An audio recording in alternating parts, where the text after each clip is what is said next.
안녕하세요. 소송의 세계 오세호 변호사입니다.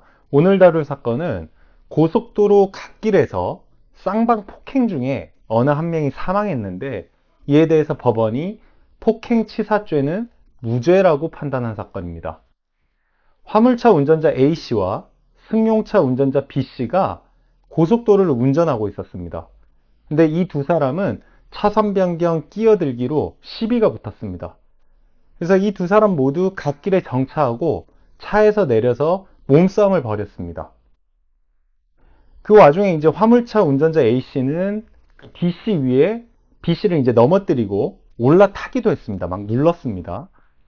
그리고 이제 싸움이 어찌어찌해서 종료가 됐는데 이 B씨는 돌연 의식을 잃고 그 자리에서 쓰러졌습니다. 그리고 급성 심근경색으로 사망했습니다.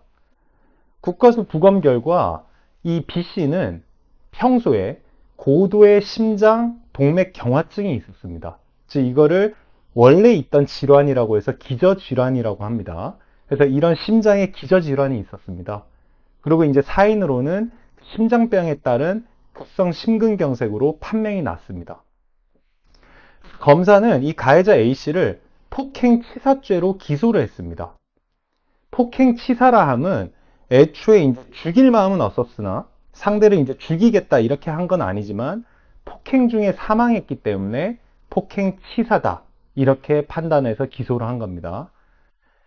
이에 대해서 법원은 1심, 2심 대법원 모두 폭행치사죄를 무죄로 판단했습니다. 우선 법원이 보기에 A씨는 B씨의 기저질환, 즉 심장병이 있었다는 사실을 알지 못했다고 봤습니다. 알 수 없었겠죠. 두 사람은 뭐 일면식도 없고 처음 만난 사이니까요. 그리고 A씨가 B씨를 폭행했지만 그 폭행의 정도가 사망을 초래할 정도로 심하지는 않았다고 봤습니다. 물론 A씨가 B씨의 뭐 가슴 위에, 몸 위에 올라타기도 했지만 그렇게 짧은 순간 누른 것만으로 사망했다고 보기는 어렵다고 봤습니다.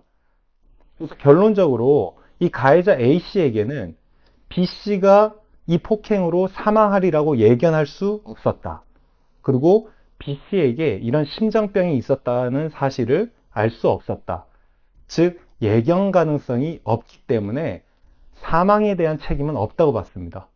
즉 A씨의 폭행 행위로 인해서 B씨가 사망한 것은 아니기 때문에 인과관계가 없다고 판단한 겁니다.